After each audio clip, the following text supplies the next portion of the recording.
Good morning. चिन्नूला मच्छरदाणी झोपवल्यावर तो उठल्यावर त्याला काय बाहेर येता येत नव्हतं, म्हणून तो तिकडेच थांबून रडत बसत होता. पण आता त्याला चांगलंच जमतं आणि बाहेर येऊन छान असं खेळत होता. आणि मी बाथरूममध्ये चालली होती कपडे धुवायला, तर माझ्याशी अगोदर त्यालाच घाई लागली होती जायची.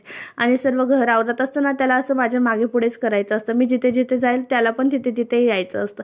नंतर मग त्याला छान खाऊ पिऊ घातला आणि थोड्या वेळ झोपवले होते.